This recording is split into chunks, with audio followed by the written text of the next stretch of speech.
Hello, welcome to this week's video lecture. Today we're going to be going into Unit 14's Chapter 16 and 17, I believe, where we're going to talk about the responses of the immune system, deficiency in the immune system, and then we'll talk about cancer a little bit at the end, and then serology tests of how we can use antibodies to detect pathogens in the states of the body.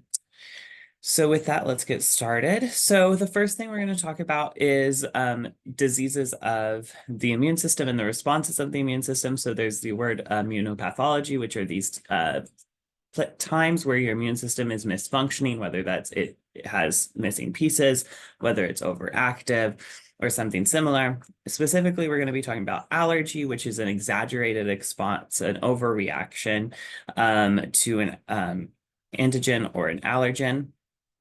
An autoimmunity response, which is when we're attacking our own body, an immunodeficiency where we're lacking components of the immune system, and then cancer when our immune system fails to catch our body undergoing rapid cell divisions. So hypersensitivity, there's 4 different kinds of hypersensitivity, and it's this reactions to antigens. It's the reactions of these immune systems. And so, here, one second. And so allergy is this overreaction of your immune system to a specific antigen. And these antigens that have these overreactive responses that trigger strong inflammatory responses and like shock and things like that, respiratory distress, those are called allergens. And then there are 4 types of ways we can classify these hypersensitivity responses. We have type 1, type 2, type 3, and type 4, where type 1 is your typical what you think of with your allergy response, where IgE antibodies are mediating the degranulation and release of histamines and inflammatory initiators that trigger anaphylactic shock and chronic allergies. You then have hypersensitivity 2, which uses immunoglobulins IgM, IgG, and IgM to trigger complement and cell lysis. This is important with like blood compatibility. You have type 3, which is a free-floating is a response to free-floating antigen. You have IgGs that free float into the blood, and they can aggregate and reside in the tissue and create this like chronic inflammation. And then you have type 4 hypersensitivities, which are these T cell mediated hypersensitivities of recognizing a cell and killing that cell. And this is really important in transplant of organs. So type 1 is this allergy response with IgE. Remember, IgE is a type of antibody. You have your antibody, which is a Y shape. Your antigen binds up here, but then you have this stem region or this FC region, the crystallizable fraction. And so this FC region can vary, and it can be the IgM, IgG, IgA, IgE. I missed one. IgM, IgA, IgG, IgE. Yeah, I think that's all of them. But IgE specifically is one that is involved in allergy, and it creates it binds and the mast cells bind and recognize to that FC region, and it triggers a degranulation when those antibodies bind to an antigen.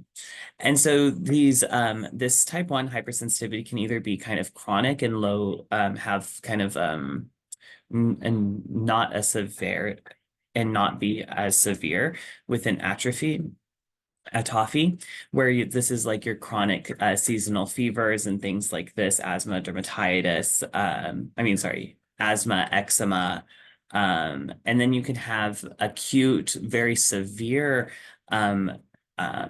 hypersensitivity, which is called anaphylaxis. And anaphylaxis is this systematic whole body response, and it creates this immune response. It creates trouble breathing, coughing, wheezing, things like that. So then these allergy responses happen in two phases, which we'll talk about in a minute, but these allergies kind of run in families, but what they're allergic to usually doesn't. So you being allergic to something does run in families, but again, what you're allergic to usually doesn't. And then allergies can be something that you're born with, or there's something that you can acquire over age. And they can change with age. So you can be allergic to something or hypersensitive to something early on in age and grow out of it, or you can grow into that hypersensitivity. And so common ways to be exposed to these allergens are through inhalation, breathing it in, ingestion, consuming it, injection through breaking through the skin, or contactant, which would just be like on the surface of your skin.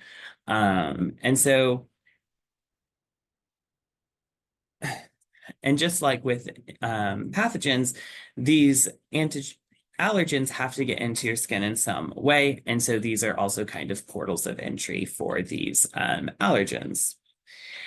And so these things can be like pollen, mold spores, dander. These things can be like foods or medicines. This can be like venoms or drugs. And this can be like cleaners, solvents.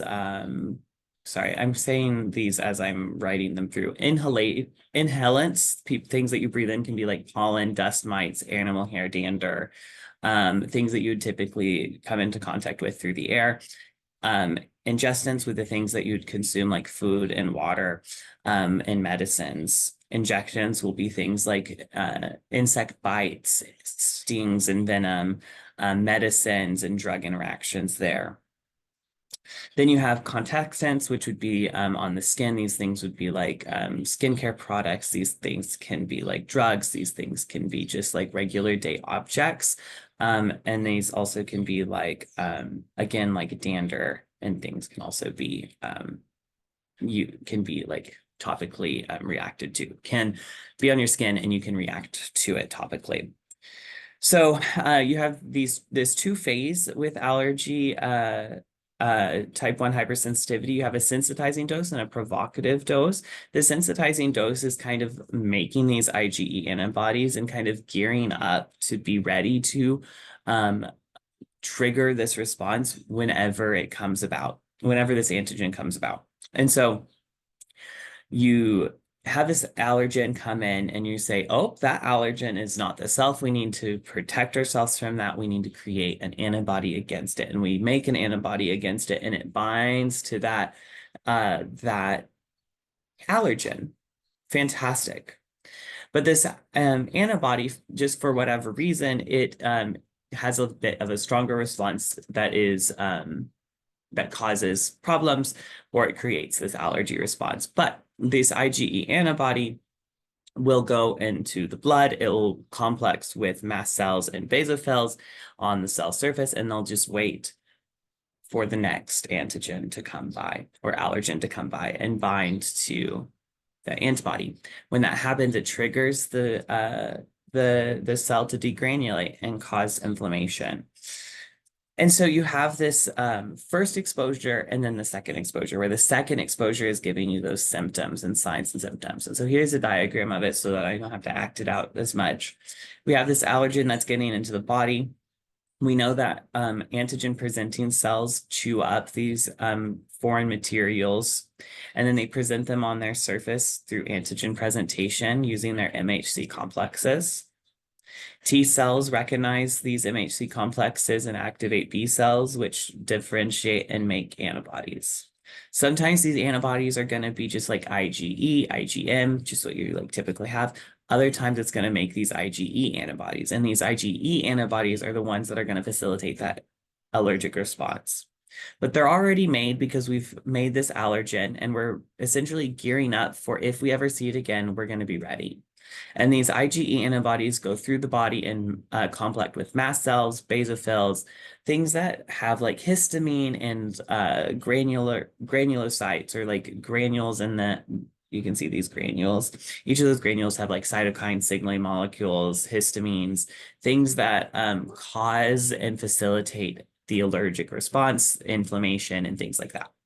So these IgE antibodies complex onto the surface of these, onto the surface of these cells, and they just wait until this antigen comes back. And once they have this provocative exposure, this secondary exposure, it causes this degranulation of these cells, and it releases these cytokines and these histamines into the surrounding tissue and into the circulatory system. And so it creates this systematic whole body experience of inflammation, redness, itchiness, pain, runny nose, vasoconstrict, like air constriction, like your airways constrict, things like that.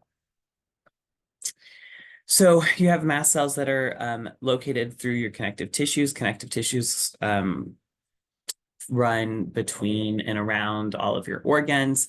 Connective tissues run between your muscles. So it's around your whole body. And so these IgE antibodies could be complex with these mast cells anywhere in your body, all waiting for this allergen to come into contact with them. And so these mast cells are, and these basophils are across the body surveilling for these things. And this is partially why an allergy response can kind of happen from all of these different aspects. It can be from what you eat, because there's a lot of connective tissue in the gut. It could happen from what you breathe in. There's a lot of connective tissue in your airways. You can have reactions in your skin. You have connective tissue underneath your skin. And so these mast cells, these basophils, are everywhere, and they have the ability to do this degranulation and stimulate this allergy response, this hypersensitivity one response. We talked about cytokines, how they are these signaling molecules that trigger inflammatory responses. This can happen in a few different places, and they all kind of have similar reactions. The reason they have similar reactions because they're all causing this inflammatory response. And if you look at some of these symptoms like redness, itching, swelling, things like that, those are going to be those symptoms that the inflammatory processes causes. And so it's just kind of like geared up because it's not local, it's in the entire body. And so, yeah, so cytokines, they are inside these cells. Upon stimulation, those degranulate, and they can affect all these different organs and tissues. Histamines are very fast acting, specifically, sorry, my words are out of order. Histamine is a specific kind of cytokine that is very fast acting. It is one of the most prevalent ones that is like facilitating this process of initiating the inflammatory response. And so how these hypersensitivity 1 reactions can present is like asthma and eczema, where you have these rashes of redness on the skin, or in the respiratory tract. You can have hay fever, and allergies, inflammation, redness, runny nose, things like that in the nasal passages. You could have food allergies where you have vomiting, diarrhea. Those are things from your inflammation and things in your gut. You can have, and then all of this can be done through all of those same kind of symptoms can be caused by drugs as well. Because when we're looking at these as like molecules or antigens, they're just molecules and compounds. And so there's not really a difference between the food and the drug, other than like maybe they're like maybe one is more endogenous than the other, but like they're all molecules at the end of the day. And so your antibodies are going to be able to recognize those in the same way and have the same kind of responses. And so that's why we have to prioritize safety when we're looking at those kinds of things. So then we have anaphylaxis. Anaphylaxis is this large scale, systematic, very quick onset. It's very chronic. It causes shock and can lead to death, and it creates severe respiratory issues, wheezing, difficulty breathing, and itchiness. You can have anaphylaxis within just like a localized region within your skin, or you can have like within an injection, or you can have it within your whole body, which is kind of that what you think of with like peanut allergies or things that are like food allergies that can lead to shock and be fatal. You can also have, I always forget about bee stings and injections from insects, but those also are a very common allergy. I always think of, when I think of allergies, I always think food, but venoms, plants, all of those you can have allergic reactions to, and antibiotics as well, like penicillin or erythromycin, things like that. So then we have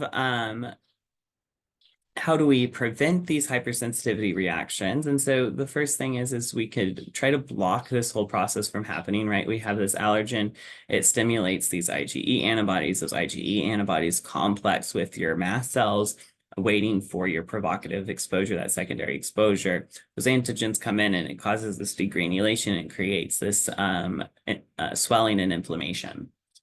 Okay, well, we could stop this in a few different places. What if we just like stopped the allergy? You could avoid the allergen altogether. So that's one way you could stop this from happening. The other way you could one way you could stop this is by preventing your B cells from making IgE antibodies. That seems kind of hard, but there are drugs to do it, I guess. But this is going to be a little bit harder to do. You can have drugs that just stop the degranulation process.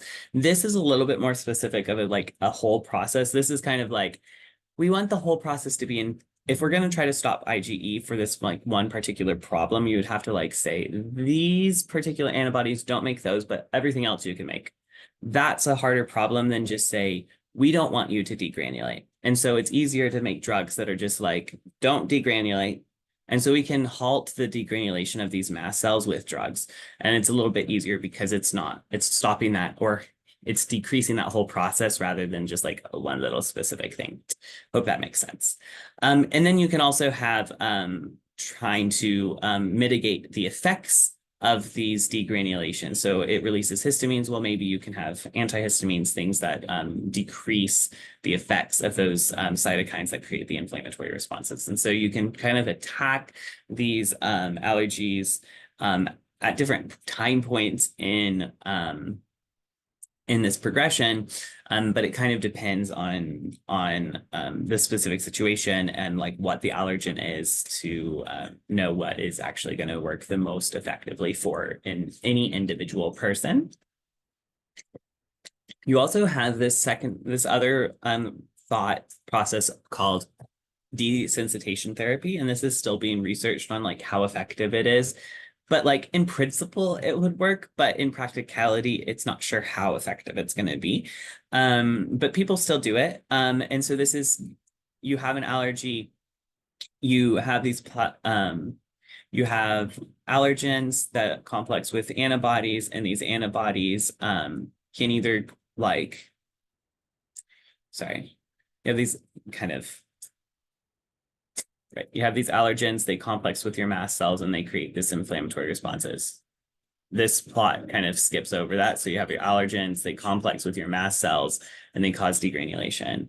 So in desensitization, you give yourself small amounts of this allergen in such a way that it creates a different set of antibodies that aren't the IgEs, but instead IgMs or IgGs. And this is going to allow you to have free-floating antibodies within the blood. And the idea is that these antibodies would then maybe catch the allergen before the mast cells do. A couple of things to think about is like these mast cells are going to be in your connective tissue and kind of all over your body. These antibodies are going to be in your circulatory system alongside your serum and your blood. And so if you had like a contact from your skin or like right into your muscle, that's probably going to come into contact with mast cells first before it's going to come into contact with your blood, maybe. So like there might be some like issues where this might not work for every single thing. People are doing this with like food, where they're giving themselves really small amounts of food and working themselves up to a large amount. It's still kind of being debated, but the thing is like eventually you have, you give yourself an allergy, if you think about your um, immune response, your primary response and your secondary response, just like to like a pathogen and an allergen, and pathogen or an allergen, you're going to have your first exposure. It's going to create these IgMs, and then it's going to create your IgGs, and that secondary exposure is going to create your IgGs. And so, but over time, after that secondary exposure of your IgGs, they're going to start going back down to like a low level, a maintenance level that's going to be like what you have in memory.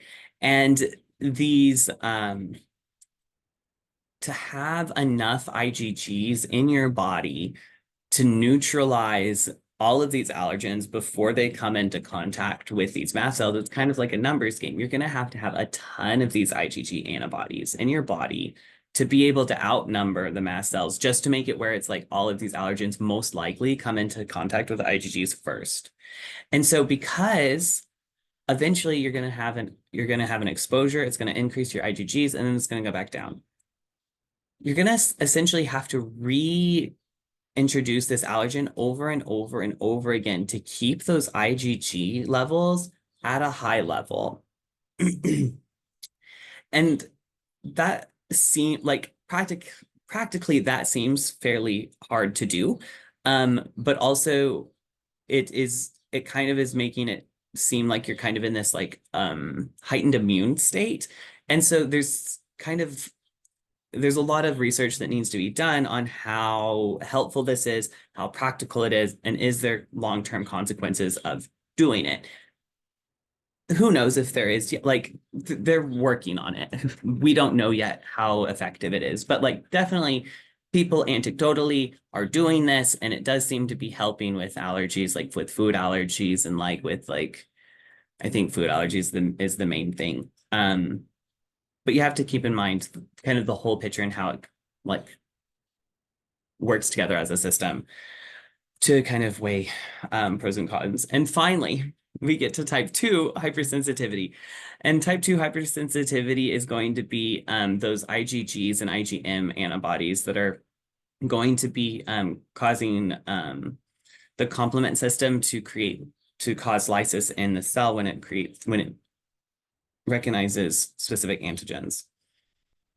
This is really common in AB blood typing. And so this is a very good model to explain this concept that if you have a specific set of proteins in your body, you're going to have antibodies against proteins that are not in your body, because that's how we get self and non-self. We recognize the non-self, and those are going to be our invaders that we don't want to have. And so some people have different sets of proteins. And so the immune system of one person would recognize one person as self, and they would recognize a different person as non-self.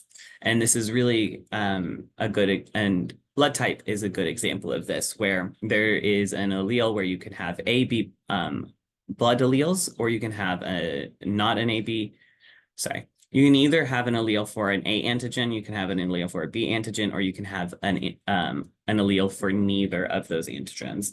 And so you have 2 copies of these alleles from mother and father.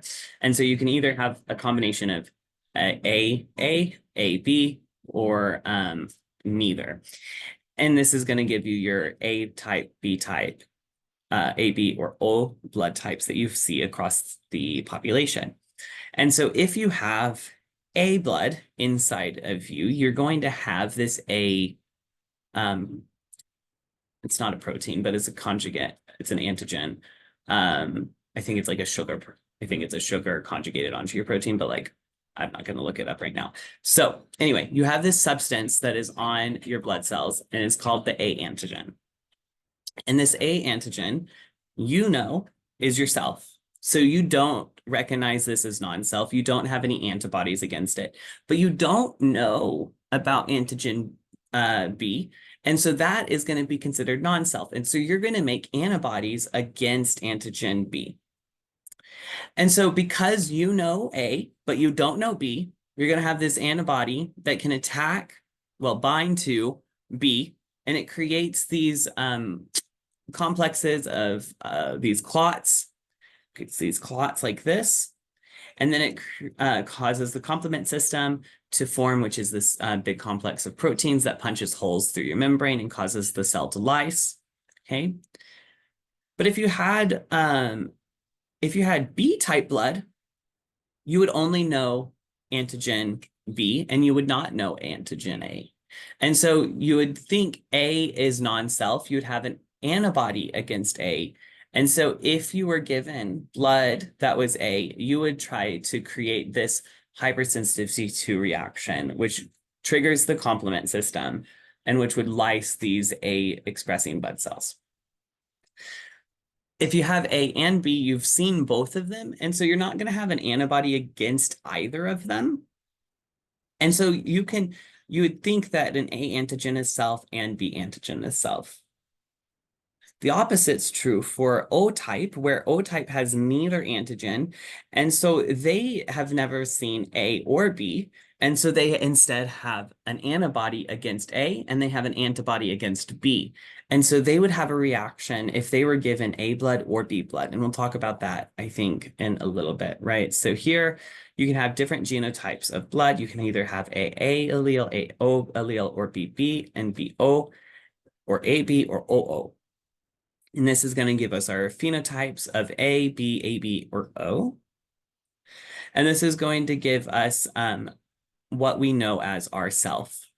These are going to be the antigens that we can recognize as self, and these are going to be the ones that we recognize as non-self. We're going to have antibodies against B if we only have antigen A. If we only have antigen B, we'll have antibodies against A. And this is going to be what comes into play when it comes to blood compatibility. If I am if I have type B blood, I want to make sure that I am not given any blood that has antigen A in it or that has antibody B. Because if you are you given blood and it has antibody B, it's going to attack my blood. So some people are called universal recipients because they have neither antibodies for A or B antigen, and they can receive all kinds of blood because they don't have the antigens. I mean, they don't have antibodies against these specific antigens. And some people, like people with O blood, are universal donors because they don't have any antigens to recognize. And so even though your recipient would have these antibodies or might have these antibodies, there's no antigens to recognize, and so they won't recognize them. But if you do have a cross-reactivity when you put these components together, these antibodies are going to bind and agglutinate, cause this aggregate to form, and it's going to trigger the complement system and lysis of this blood. And lysis in the blood vessels is not good. So then there's a series of tests that people go through on testing on blood compatibility. AB is one of them. Another one is Rh factor. And then there's a couple of others that are medically relevant, but we won't talk about those. And so the Rh factor is really important. The Rh factor is another antigen that is found in the red blood cells. And it is involved with a,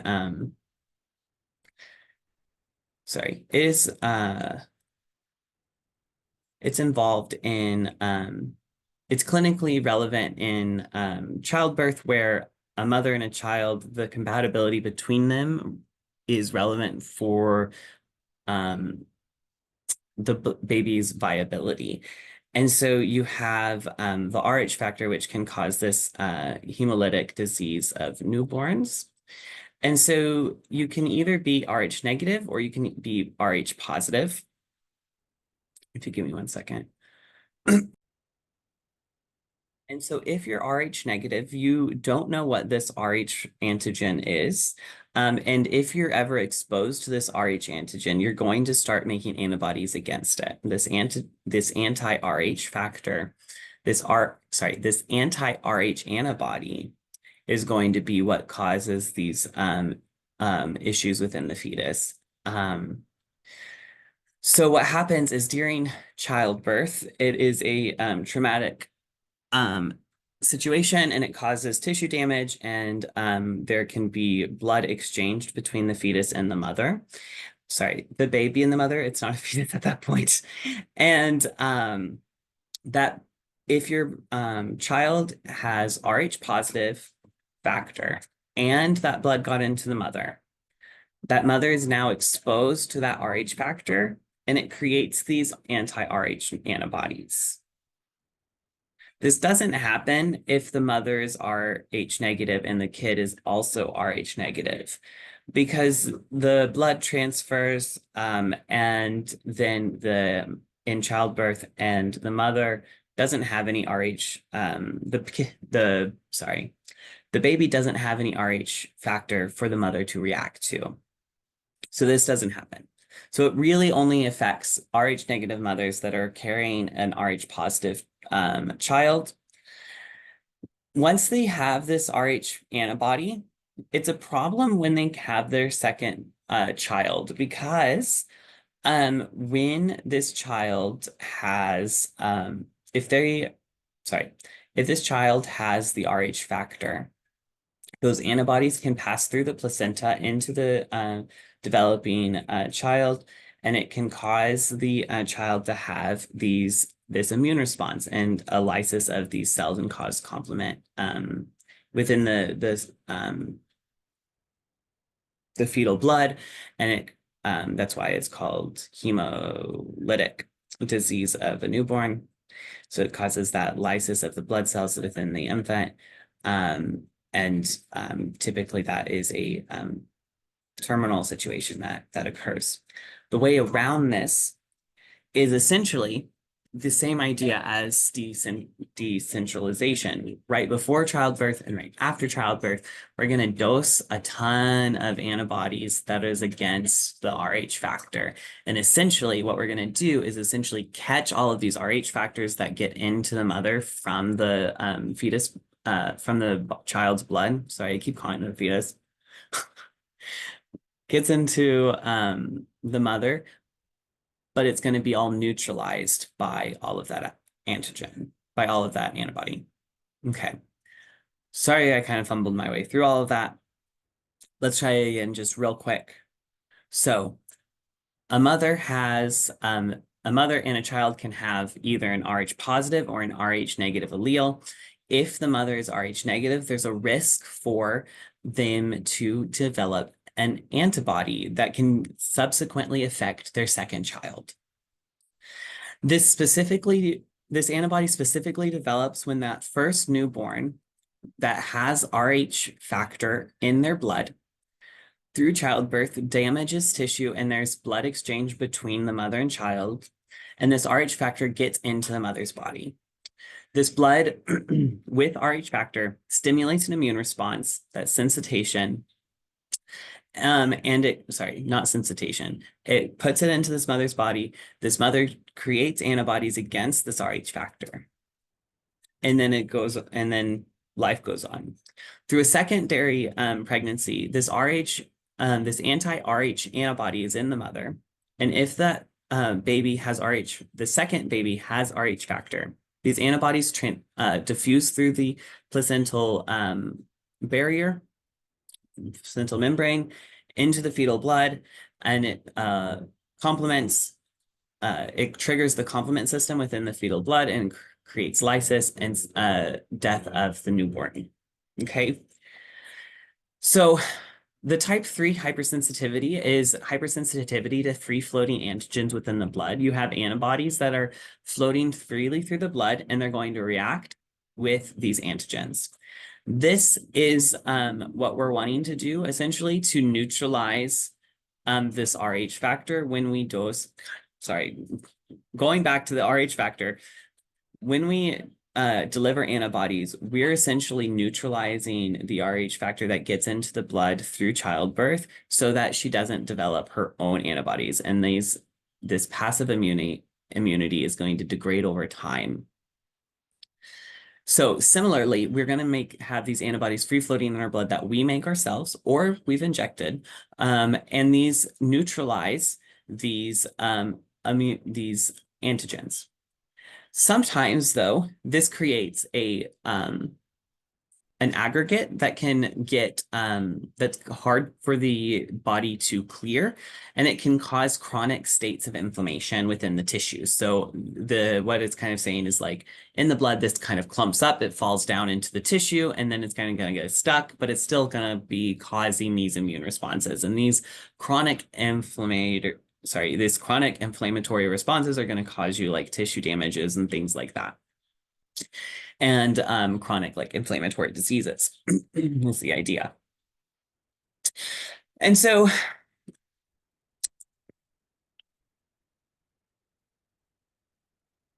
these immune diseases can kind of look differently depending on what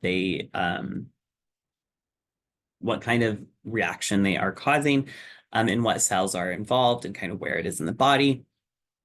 So you can have the Arthus reaction, which is this reaction to injections or into like subcutaneous reactions to antigens. Typically, that's going to be through like vaccines, injections, and things like that, through shots or through drug use. Either way, it's going to cause this like inflammatory response, inflammatory being pain, redness, swelling, heat, and loss of function. You're going to have increased blood flow in that area. You're going to have swelling. You're going to have pain, right? You're going to have serum sickness. This is going to be more of a, and that's going to be detecting that antigen at that site and then triggering those cytokines and those inflammatory markers that are going to cause that inflammatory response locally.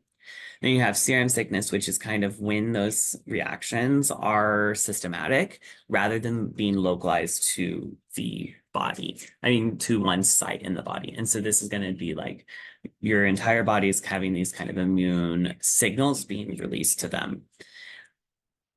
You can have type 4 hypersensitivity, and this is going to be T-cell mediated hypersensitivity. These are used in like tuberculosis tests where you have like poison ivy and things. You get this antigen on your skin. That antigen goes inside of your skin. And just like we've talked about, those antigens get taken up by phagocytes like dendritic cells, macrophages, and they're going to go through antigen presentation. They're going to put those antigens on their cell surface. It's going to trigger T cells to activate the immune responses. This is going to be from T helper cells and cytotoxic T cells, which are going to cause cell death and the inflammatory responses. So this with the like tuberculosis test, they're going to inject you just like really tiny under this, like really shallow under the skin. It's going to, if you have seen this antigen before, you're going to create this inflammatory response and you're going to have this little like bump for a positive test, or you're going to have a negative test. This also is a delayed response. And so you're going to have that injection and then you're going to come back to get that test read in a day. Same with poison ivy oils and things like that, urushiol. That's going to be a reaction that's going to take time for that compound to get into your skin, that compound to be presented. It's going to trigger these immune responses, and then that immune response to be visibly seen on the cells on the surface of the skin. And so it may take a couple of hours or a day to get these inflammatory responses like pustules, blisters, and skin reactions and rashes and things like that, itchiness and things. If it happens not on your skin, but like inside your body, this can also happen like inside your body. Typically you wouldn't see it. But the thing that like you hear most often is going to be tissue transplantation rejection.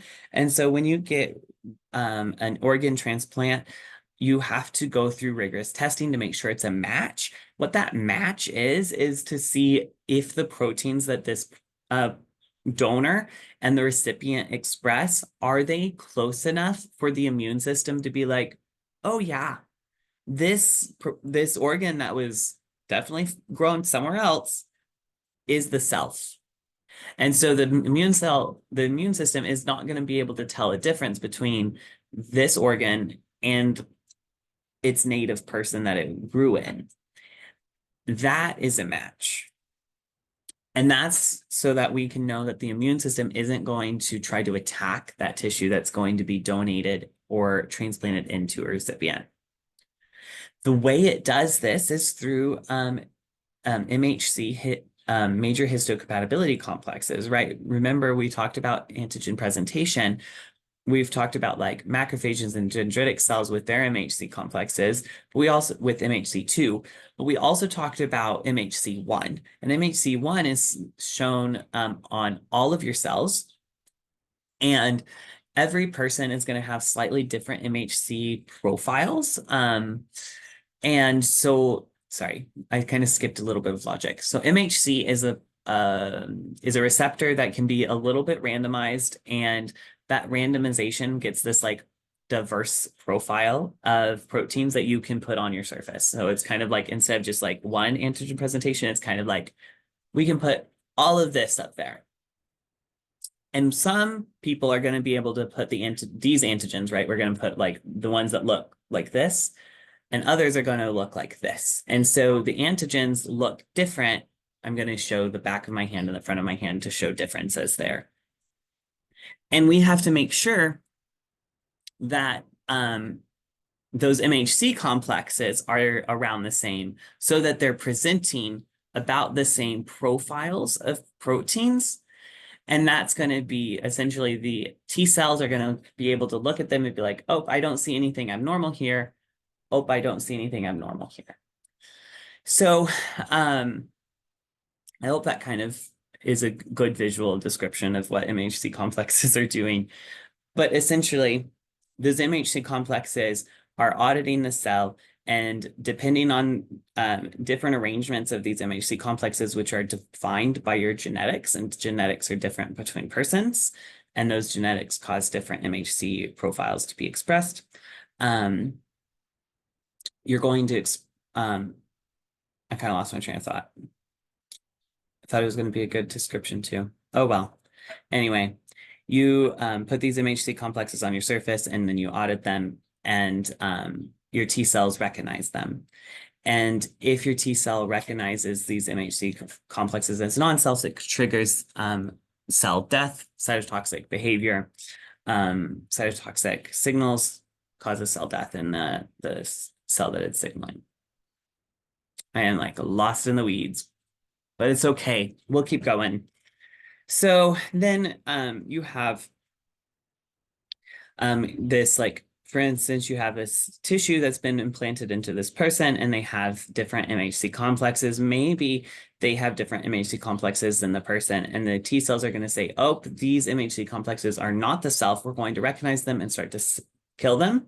So the T cells are going to infiltrate into the recipient tissue and start recognizing these MHC complexes as non-self, creating cytotoxic signals and cell death, creating destroying the tissue. Excuse me. And this is called host rejection. You can also have graft rejection, where the graft has immune cells, and the immune cells of the graft actually recognizes the MHCs of the recipient, and they're like, that's not the self. And the grafting organ starts to attack the hosting tissue through the same mechanism. And so these transplants can come in a few different ways. You can have autografts, which are grafts from the same person to one area, from one area of the skin, from one area of the body to another area of the body. You could have like you'd have an autograft that would be like we're not there yet, but like you could have like an in vitro autograft, which would be like you grow someone's like skin cells in a tube, and then you transplant that skin onto them, and it's like it was their own skin cells, but you grew it outside of their body and then put it back in. You would see this probably with bone marrow. So you take the bone marrow out, grow it up, or select it out, and then we put it back in. We have then isografts, which are coming from like twins. These are going to be like incredibly well matched tissues. We're going to have allografts. These are going to be we're going to have to worry about MHC complexes here. But these are going to come from two different individuals, and they're going to have different MHC complexes and different profiles. And so we're going to have to make sure that their T cells can recognize each other and play nicely with each other so that the tissues are accepted within each other. And then we have xenografts, and these ones are going to be from one species to another. And so this is like putting a pig valve inside of someone, for instance, like that's like that's the one you hear about a lot. I don't know if they're actually doing that, but like that's what you hear about. But xenografts are going to be from one species into another. And so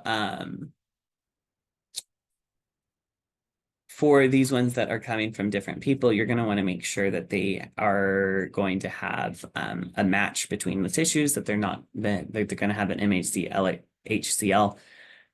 MHC-HLA match. And so there are a variety of tests that are developed to test for these reactions. You can mix their lymphocytes and their tissues together to see if they have a reaction. You can also go through some serology tests where you mix the blood components with some different solutions to see how much of a match there is there. And that's also how you can do blood typing. And we'll talk about serology in a bit. Next, we're going to talk about immunodeficiencies. So we've been talking about the reactions of the immune system, and now we're going to talk about when components of the immune system are missing. And we can talk about this there's so much to talk about, so we're only going to talk about a couple of different things, but you can think about the entirety of the immune system. Immune deficiency can happen at any of those points in that immune system. You're going to have primary immunodeficiency, which is immunodeficiencies that you're born with, that you've that have been with you genetically throughout your entire life. And then you can have secondary immunodeficiencies, which are usually triggered by some kind of external event. When we think of immunodeficiencies, we can think of our immune system where we have bone marrow and the lymphocytic. We have bone marrow, which have it's hematopoietic stem cells, but they have the lymphoid stem cells, which develop into your lymphoid lineage of T cells or B cells. This is going to be your adaptive immune system, where you have T cells and B cells. T cells look for abnormally functioning cells, tumors, cancers, and internal parasites. Your B cells are going to look for free-floating pathogens, infections of your blood and your tissues. And this is going to be like bacteria and things like that.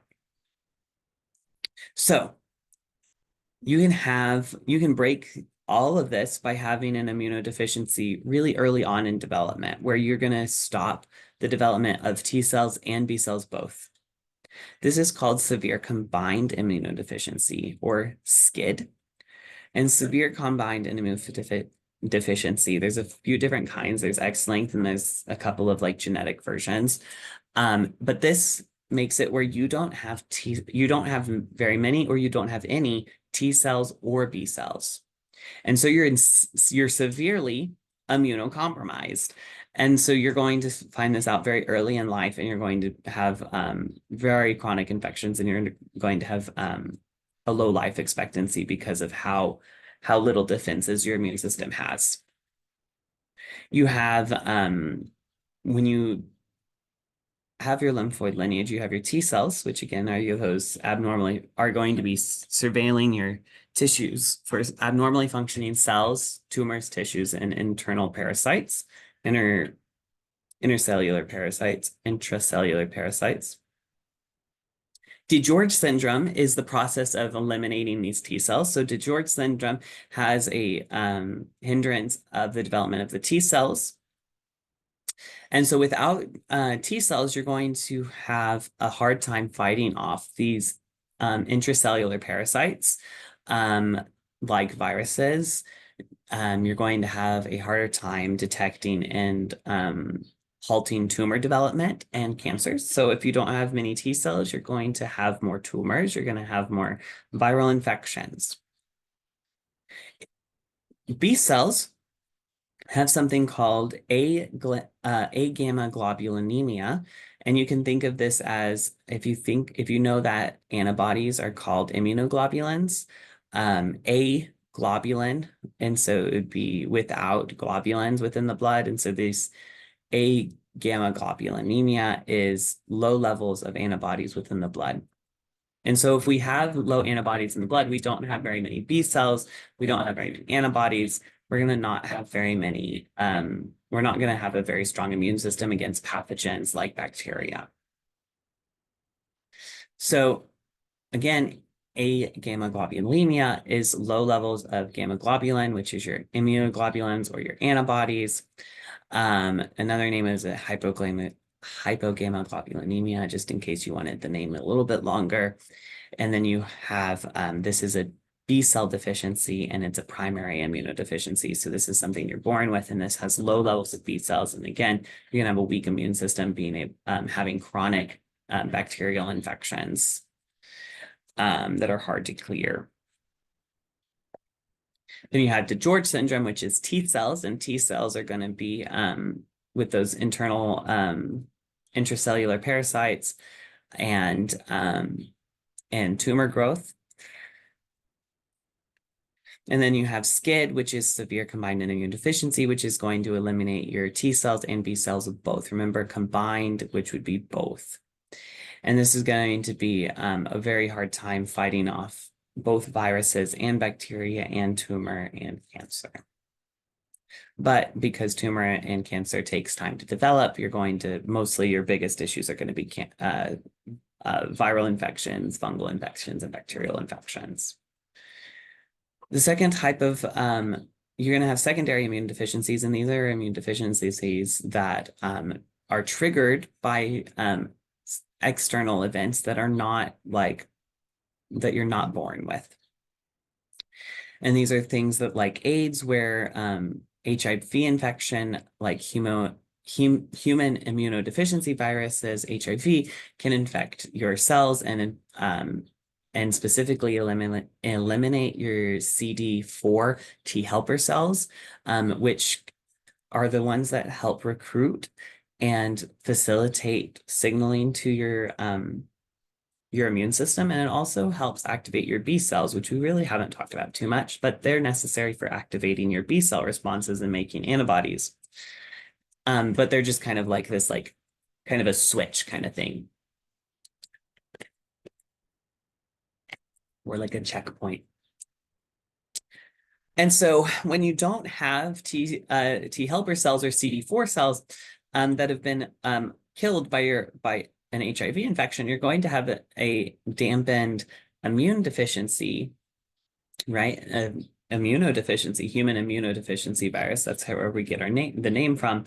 And eventually this is going to lead to acquired immunodeficiency syndrome, where we're going to have a complete deficit of these cells, where it causes very frequent and recurrent infections that are increasingly more difficult to treat and become slowly end up in a fatal diagnosis. So then the other thing we can talk about is cancer and the immune system. These T cells are specifically looking to avoid cancer by detecting these abnormally dividing cells. So what is cancer? Cancer is this unregulated growth of the cell cycle and unregulated cell death.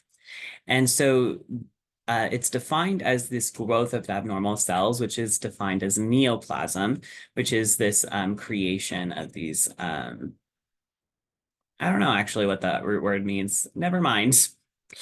But what happens is we have these cells, and they have cell cycle, they have a cell death cycle. And so sometimes when things go astray, the cell just triggers cell death by itself. There's internal programs to do that. But sometimes the T cell has to come and recognize that there's something abnormal and trigger those programs as well. So there's an interplay between the cell creating these abnormal functions and then the T cell recognizing them.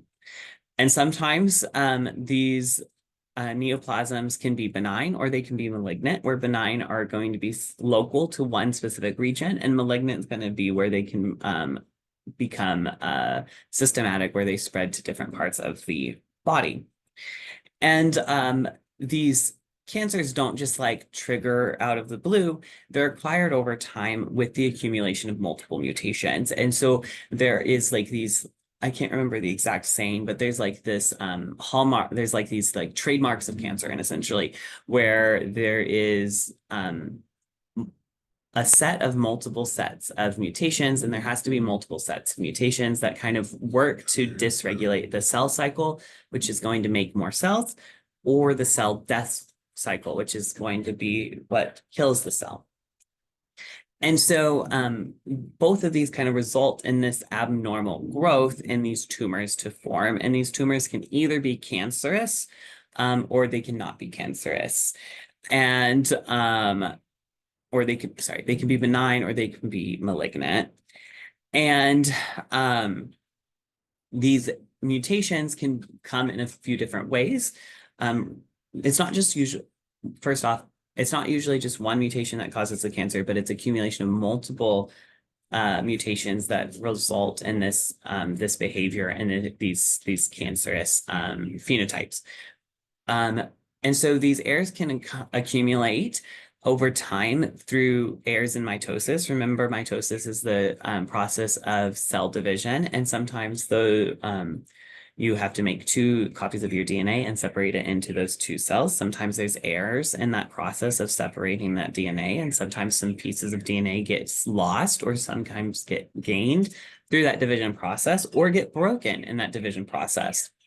This is going to lead to aneuploidy or polyploidy, where polyploidy is going to be like multiple copies of your chromosomes in one cell. You could inherit genes that are just more likely to be dysregulated develop into these cancers, and you can have damage that that can create changes to your genetic code, and those genetic changes can cause different functions. Can change the functions of your cells. And mostly when this happens in proto-oncogenes or tumor suppressor genes, where tumor suppressor genes are these genes that are essentially kind of preventing the abnormal cell growth. These are going to be the things that slow down the cell cycle. These are going to be things that trigger cell death.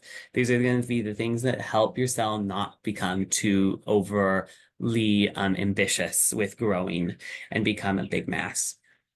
You're going to have proto-oncogenes, which are these like predecessors to oncogenes. So proto-oncogenes are these like, they're not oncogenic, oncogenic being they can cause cancer. But with a mutation, they become oncogenic. And so these proto-oncogenes can mutate into oncogenes, and those oncogenes can dysregulate the cell cycle. Maybe that's going to speed up your cell cycle. Maybe that's going to turn off these inhibitors or get around these inhibitors in some way. And then you can have viral infections, which can just mess a lot of things up.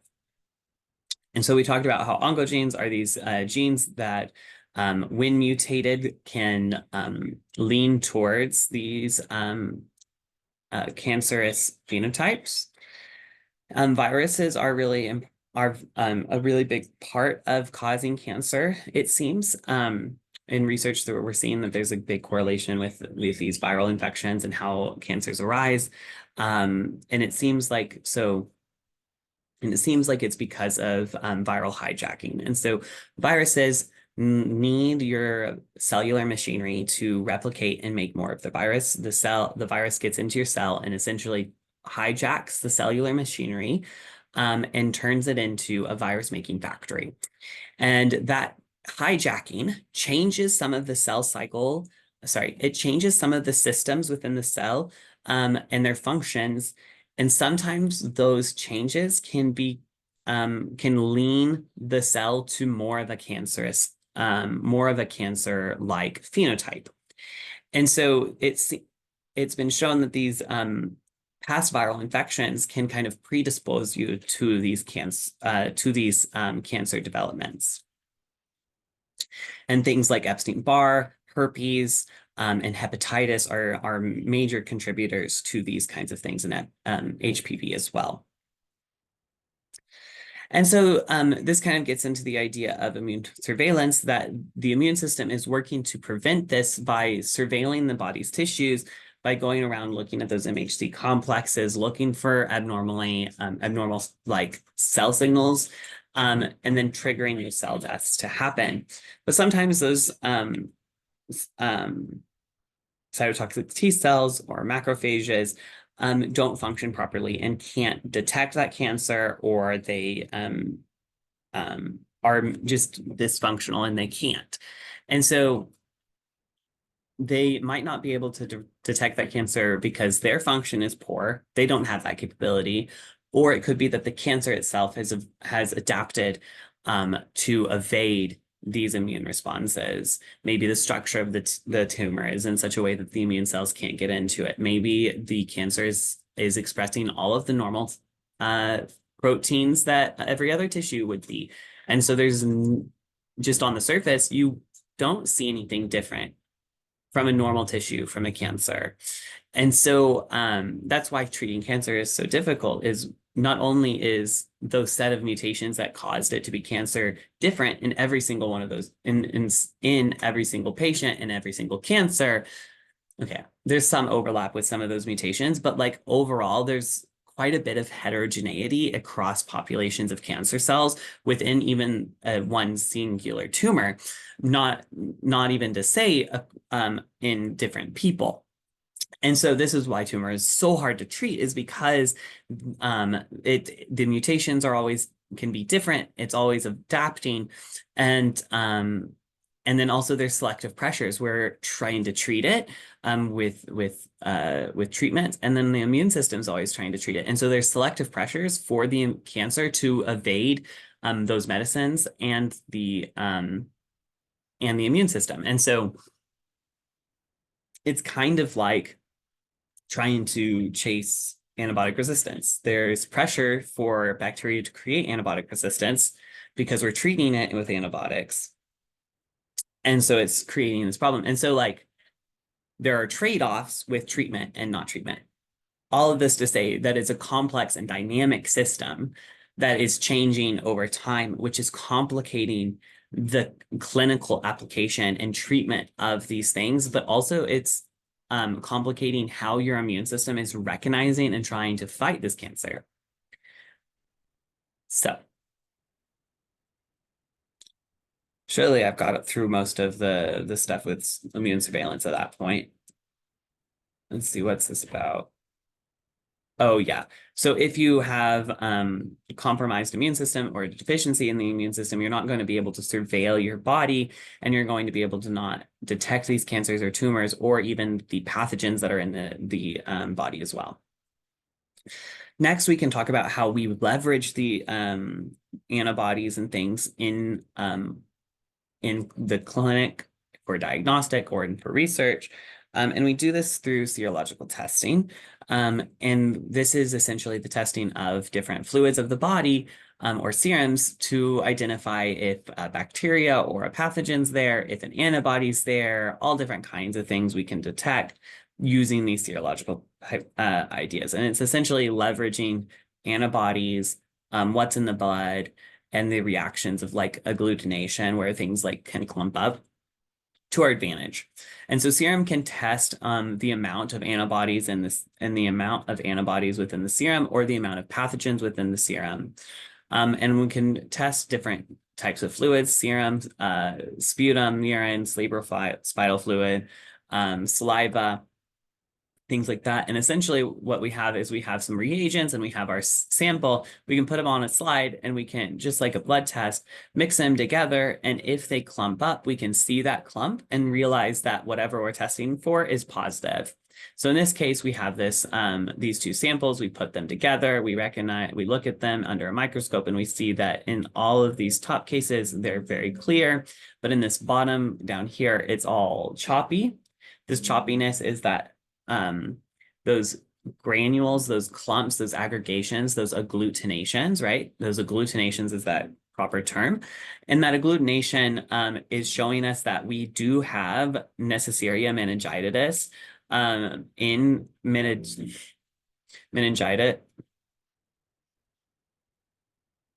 meningitis. I don't know. I literally say it so much, but meningitis. Sorry, I have functional movement disorder, so sometimes my like the path that my brain uses to think, it's like I just like fall off of it and forget how to do something. Meningitis. Neisseria meningitis. Anyway, Neisseria causes meningitis. But anyway, we can recognize, we have antibodies that recognize specific pathogens, and they will agglutinate when they recognize those pathogens because we're recognizing specific antigens on those pathogens, creates these clumps, and we can recognize them. If they're negative, they don't clump up and we don't see that agglutination, and we can recognize that and we can make these like super fast tests. Here's another example where we have, instead of just looking at a serum, we're looking at like a bacteria itself, where we're looking at the entire bacteria from a colony and able to see if it is agglutinating or if it's not.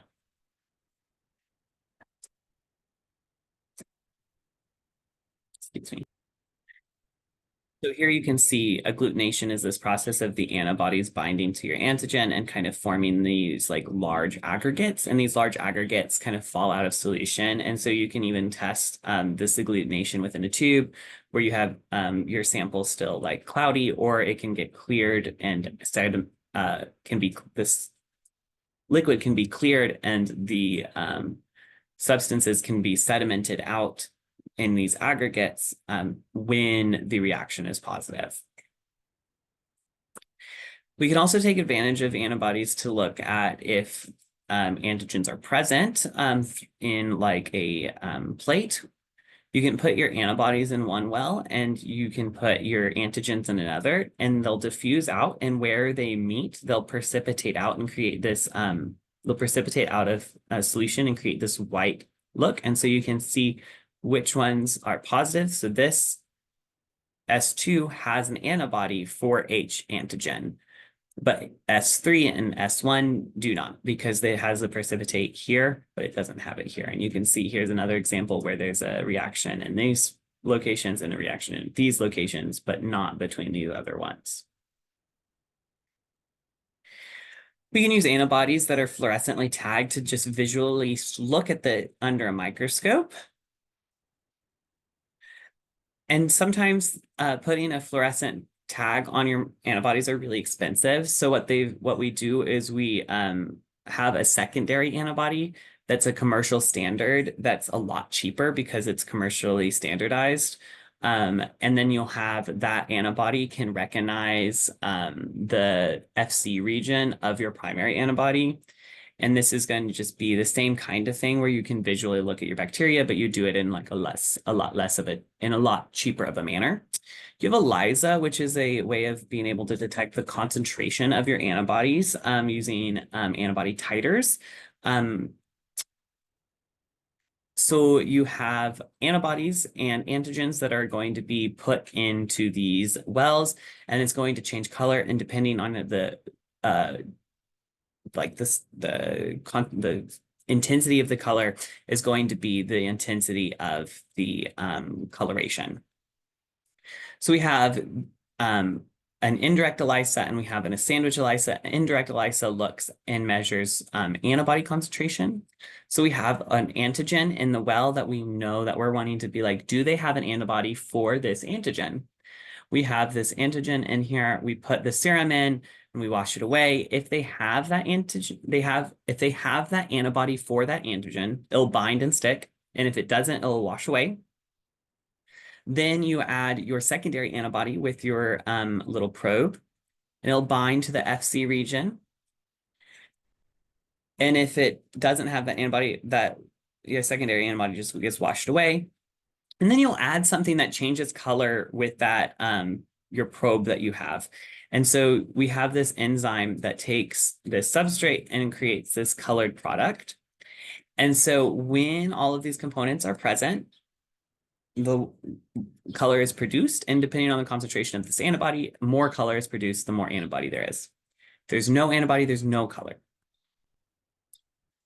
Another way of doing this is a sandwich ELISA, and this is looking for the presence of an antigen.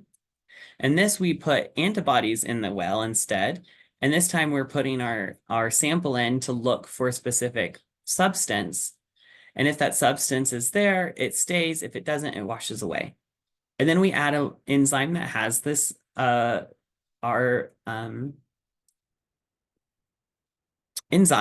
our conjugated enzyme, that will create this colorimetric product. And so if all these components are there, this color is produced. And so we can determine if that antigen is there. And so with that, that is the entirety of chapter 16 and 17, where we talk about immunodeficiencies, and autoimmunities, cancers, and how we can leverage antibodies through serum testing. I hope you learned quite a bit. Have a great day. Bye-bye.